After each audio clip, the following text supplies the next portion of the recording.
제칠리아와 성 프란치스코의 글 읽기. 영적 권고. 이 부분은 28개의 권고와 참되고 완전한 기쁨에 관한 가르침을 담고 있다. 깊은 심리적 통찰력을 지니고 있는 이 영적 권고들은 영혼을 식별하는 데 염두에 두어야 할 원칙들을 제시해 준다.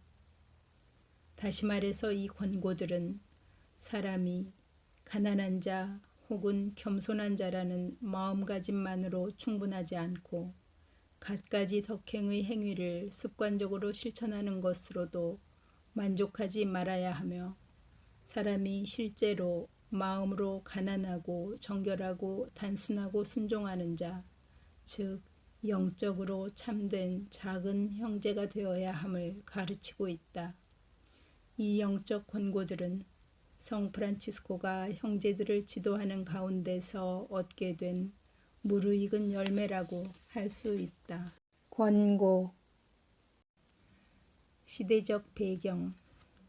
이 권고 말씀들이 언제 어떻게 작성되었는지는 알 수 없지만 대부분의 학자들은 성인이 살아계실 때 수집되었다고 보고 있다.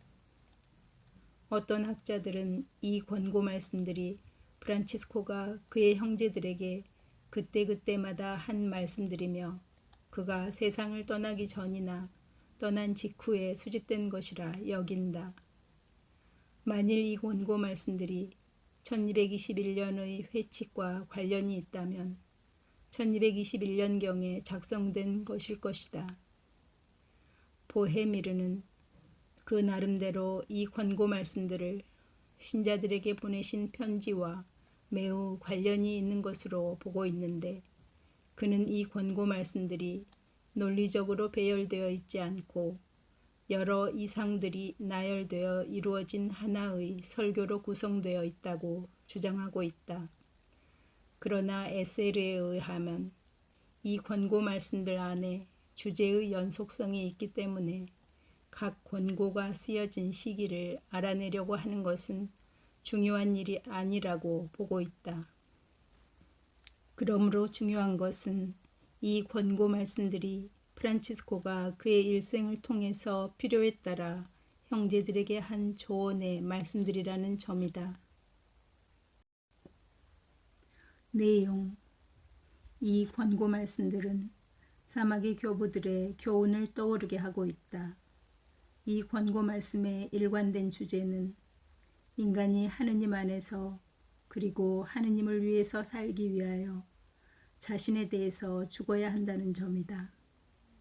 따라서 이 권고 말씀들은 내적 가난과 그리스도교적 형제에 관한 사랑의 아가를 형성하고 있다. 여기서 프란치스코는 새로운 인간이 되게 하는 그리스도의 구원적인 가난, 즉 그리스도의 자기 비하의 모범을 최고의 절정으로 놓고 있다.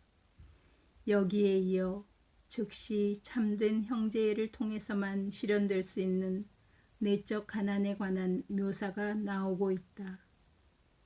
우리 사부 프란치스코의 권고 말씀들은 회개 생활의 여러 가지 관점에 관해서 초기 형제들에게 말씀하신 28장으로 된 짧은 권고와 훈계, 주의사항 등을 포함하고 있다.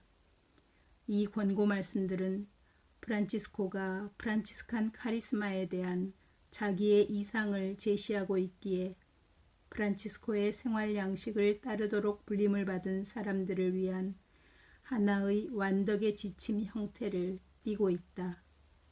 이 권고문의 주된 내용은 성체 안에 그리스도의 실제적인 현존을 다루고 있는 권고 1외에 내적 가난과 평화, 그리고 단순성 및 마음의 순수성을 강조하고 있다.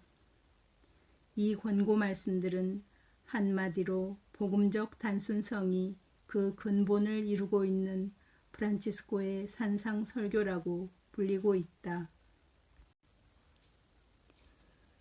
권고 1. 그리스도의 몸. 주 예수께서 당신 제자들에게 말씀하십니다. 나는 길이요 진리요 생명이다. 나를 거치지 않고서는 아무도 아버지께 갈 수 없다. 너희가 나를 알았더라면 나의 아버지도 분명히 알았을 것이다.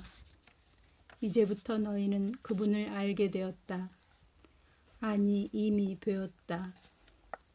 이번에는 필립보가 주님, 저희에게 아버지를 뵙게 하여 주시면 더 바랄 것이 없겠습니다. 예수께서 이렇게 대답하셨다. 필립보야, 들어라. 내가 이토록 오랫동안 너희와 같이 지냈는데도 너희는 나를 모른단 말이냐. 나를 보았으면 곧 나의 아버지를 본 것이다. 아버지는 사람이 가까이 갈 수 없는 빛 가운데 계시고 하느님은 영적인 분이며 일찍이 하느님을 본 사람은 없다. 그래서 육적인 것은 아무 쓸모가 없지만 영적인 것은 생명을 주기에 영적으로서가 아니면 그분을 배울 수 없습니다. 이와 같이 아드님도 아버지와 같은 분이시기에 아버지를 배우는 방법과 다르게 또한 성령을 배우는 방법과 다르게는 아무도 아드님을 배울 수 없습니다. 이 때문에 주 예수를 그분의 인성에 의해 보았지만 영과 천주성에 의해 그분이 하느님의 참 아드님이시라는 것을 보지도 않고 믿지도 않은 모든 사람들은 단죄받았던 것입니다. 이와 마찬가지로 주님의 말씀을 통하여 제대 위에서 사제의 손으로 빵과 포도주의 형상 안에 축성되는 성사를 보면서 영과 천주성에 의해 참으로 우리 주 예수 그리스도의 지극히 거룩하신 몸과 피라는 것을 보지도 않고 믿지도 않는 모든 사람들도 단죄받습니다. 지극히 높으신 분께서 친히 이것을 증명해 주시며 말씀하십니다. 이것은 내 몸이며 많은 사람들을 위해 흘릴 새로운 계약의 나의 피다. 또한 말씀하십니다. 내 살을 먹고 내 피를 마시는 사람은 영원한 생명을 누릴 것이다. 이 때문에 믿는 이들 안에 머무르시는 주님의 바로 그 영이 주님의 지극히 거룩하신 몸과 피를 받아 모시는 것입니다. 이 영의 한 몫을 지니지 않은 채 방약무인하게 주님을 받아 모시는 모든 사람들은 자기 자신을 단죄하는 것입니다. 그러니 한다한 사람들이여 언제까지나 굳은 마음을 가지렵니까? 왜 진리를 깨닫지 못하고 하느님의 아들을 믿지 않습니까? 보십시오.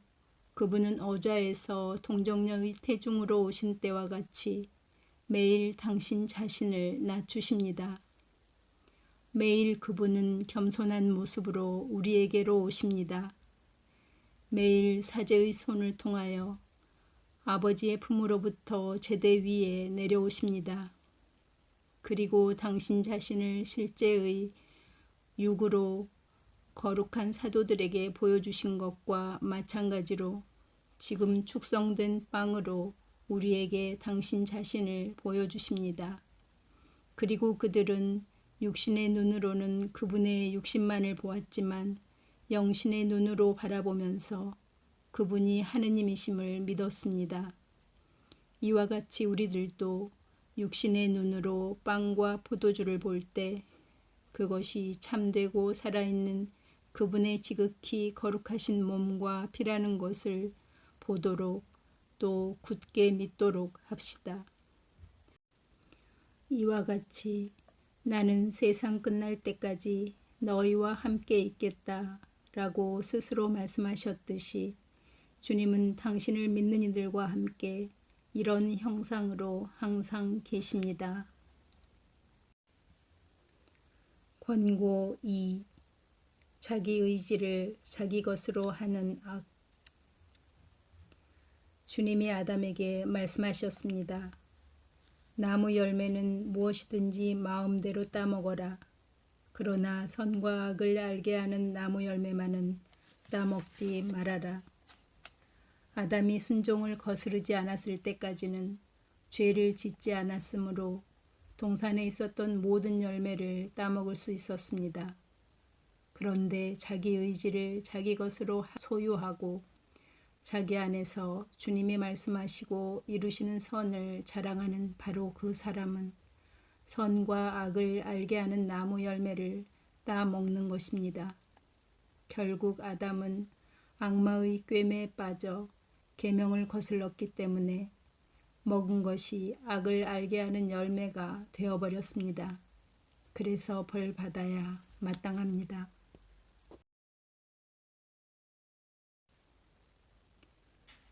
권고 3. 완전한 순종. 주님이 복음에서 말씀하십니다. 너희 가운데 누구든지 나의 제자가 되려면 자기가 가지고 있는 것을 모두 버려야 한다.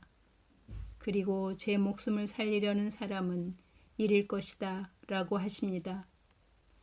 가지고 있는 것을 모두 버리고 자기 자신을 잃는 사람이 자기 장상의 손 안에서 순종하기 위해 자기 전부를 바치는 사람입니다. 그리고 장상의 뜻을 거스르지 않는 일이라고 본인 자신이 알고 또한 그 일 자체도 선이라면 그가 하는 말이나 행동 모두가 참된 순종이 됩니다. 그리고 아랫사람의 눈에 장상이 명하는 것보다 자기 영혼에게 더 좋고 더 유익하게 보이는 것이 있을 때라도 자진해서 자기의 것을 하느님께 희생할 것이며 장상의 뜻을 실천에 옮기도록 힘쓸 것입니다. 사실 이것이 하느님과 이웃을 흡족해 하는 것이기에 이 순종이야말로 사랑의 순종입니다. 그런데 장상이 그의 영혼에 거스르는 어떤 것을 아랫사람에게 명한다면 순종하지 말아야 되지만 장상의 곁을 떠나지 말 것입니다. 만일 이 때문에 어떤 형제들로부터 핍박을 당하더라도 하느님 때문에 그들을 더욱더 사랑하도록 할 것입니다. 실상 자기 형제들과 헤어지기보다는 핍박을 감수하기를 택하는 형제가 자기 형제들을 위하여 자기 목숨을 내놓기에 완전한 순종에 참으로 머무는 것입니다. 장상이 명하는 그것보다 더 좋은 것을 본다고 주장하는 수도자들이 참으로 많은데 그들은 뒤를 돌아다 보며 개가 제가 토한 것을 도로 먹듯이 포기한 자기 의지에 되돌아가는 사람들입니다. 이들은 살인자들이며 또한 자기들의 나쁜 표양으로 많은 영혼들을 잃게 합니다. 권고 4. 아무도 장상직을 자기 것으로 소유하지 말 것. 섬김을 받으러 온 것이 아니라 섬기러 왔다고 주님이 말씀하십니다. 형제들에 대하여 권한을 가진 형제가 장상직을 영예롭게 여긴다면 마치 형제의 발을 씻어주는 직책을 위임받은 것을 명예롭게 생각하듯 해야 할 것입니다. 그리고 발을 씻어주는 직책이 면직될 때보다 장상직이 면직될 때 더 많이 흥분한다면 자기 영혼의 파멸을 향해 유다처럼 자기 돈주머니를 챙기는 격이 됩니다. 권고 5. 아무도 교만에 빠지지 말고 주님의 십자가만을 자랑할 것. 오 사람이여, 주 하느님이 사랑하시는 당신 아드님의 모습대로 그대의 육신을 또한 당신 자신과 비슷하게 그대의 영혼을 창조하시고 지어내셨으니 그분께서 그대를 얼마나 높이셨는지 깊이 생각해 보십시오. 그런데 하늘 아래에 있는 모든 피조물들은 자기 나름대로 자기의 창조주를 그대보다 더 잘 섬기고 인식하고 순종합니다. 그리고 마귀들이 그분을 십자가에 못 박은 것이 아니라 바로 그대가 마귀들과 더불어 그분을 못 박았으며 그대는 지금도 악습과 죄악을 즐기면서 그분을 못 박고 있습니다. 그러니 그대는 무엇을 가지고 자랑할 수 있겠습니까? 실상 그대가 모든 지식을 가지고 있고 모든 이상한 언어를 해석할 수 있고 천상일을 환히 꿰뚫어 볼 정도로 예리하고 명석하다 하더라도 그대는 이 모든 것에 대해 자랑할 수 없습니다. 왜냐하면 주님으로부터 가장 높은 지혜에 대한 특별한 인식력을 받은 사람이 있다 해도 한 마리 마귀는 그 모든 사람들보다 천상일에 대해 더 많이 알고 있었고 지금은 지상일에 대해 더 많이 알고 있습니다. 이와 마찬가지로 그대가 모든 사람들보다 더 잘생겼고 더 부유하고 악령들을 쫓아내는 기적들을 행한다 해도 이 모든 것은 그대에게 방해가 되는 것이고 그대의 것은 아무것도 없으며 이 모든 것을 가지고 그대는 아무것도 자랑할 수 없습니다. 반대로 우리가 자랑할 수 있는 것은 곧 우리의 연약함이며 매일 우리 주 예수 그리스도의 거룩한 십자가를 지는 일입니다.